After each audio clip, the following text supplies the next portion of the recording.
त्यांनी येऊन मार्गदर्शन करायचं सगळं आंबेडकर.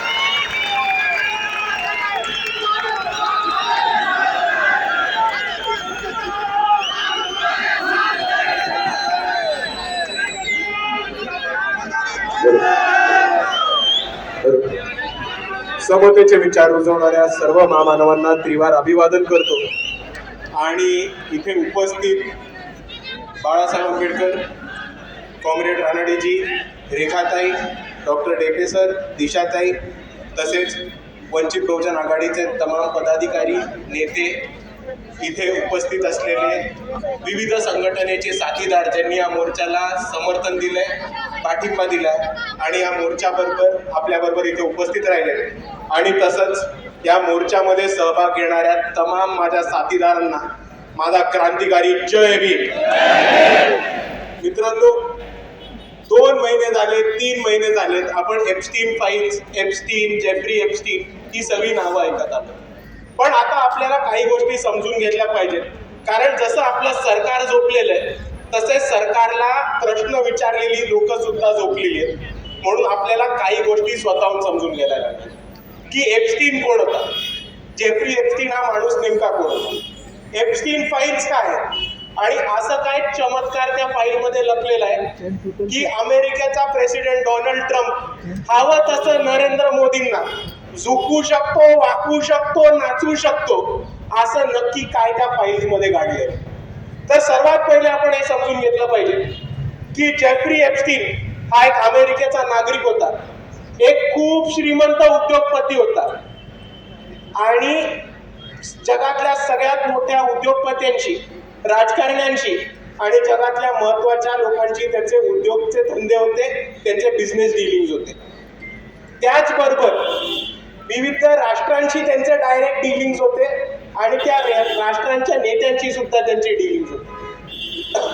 हे एका बाजूला असताना दुसऱ्या बाजूला जर आपण बघितलं तर जेफ्री एप्स्टीन हा खूप क्रूर, हरामखोर माणूस असा होता जो महिलांचं शोषण करायचा, लहान मुलींचं लैंगिक शोषण करायचा, सेक्स ट्रॅफिकिंगचा रॅकेट चालवायचा, सेक्सचं रॅकेट चालवायचा आणि खूप मोठ्या प्रमाणावरती छोट्या मुलींना, छोट्या बाळांना त्यांचं अपहरण करून, त्यांचं ट्रॅफिकिंग करून त्यांना सेक्स रॅकेटमध्ये फसवून त्यांचं लैंगिक शोषण करायचा, असा हा घाणेरडा जेफ्री एप्स्टीन माणूस होता.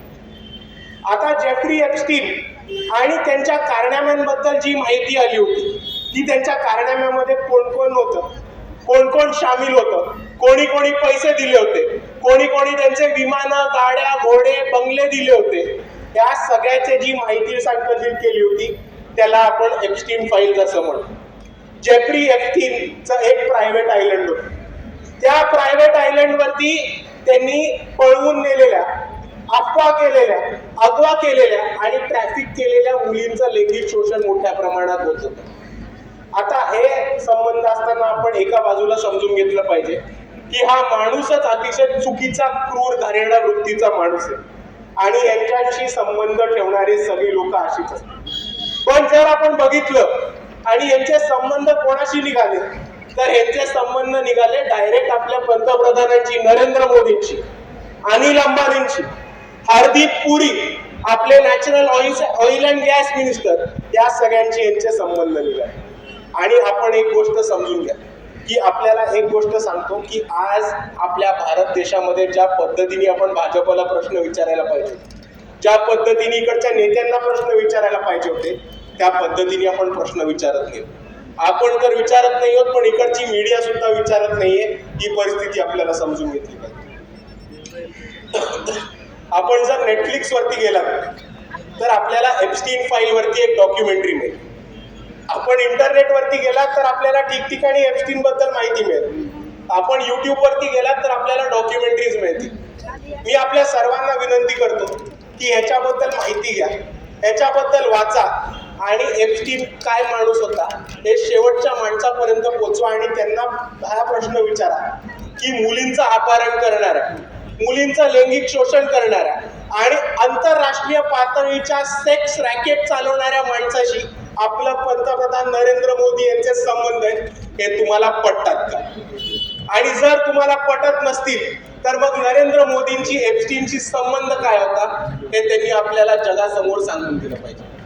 मित्रांनो, एक गोष्ट समजून घ्या, आज आपला मीडिया हा गोदी मीडिया भाजपच्या खिशात बसल्यामुळे कोणीच प्रश्न विचारायला तयार नाही.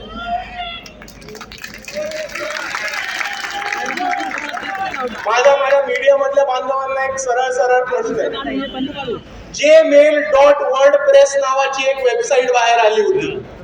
gmail.wordpress या वेबसाईट वरती जेफ्री एप्स्टीनशी सगळ्या लोकांची काय ईमेल झालेत त्याच्याबद्दल एक खुलासा होता आणि त्याची माहिती मिळते.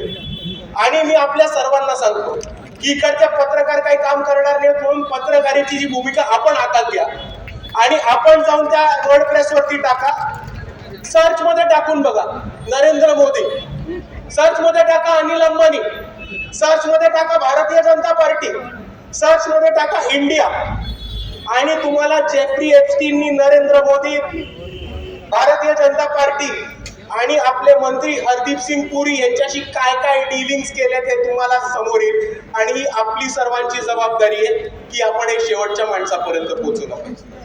मित्रांनो, मी मीडिया आपला झोपला ह्याच्यासाठी म्हटलं कारण अमेरिकेच्या मीडियाने बॉन्डी, जस्टिस बॉन्डी म्हणून एक आहे, त्यांना धारेवरती धरलं आणि त्यांना जे प्रश्न विचारले ते पब्लिक केले.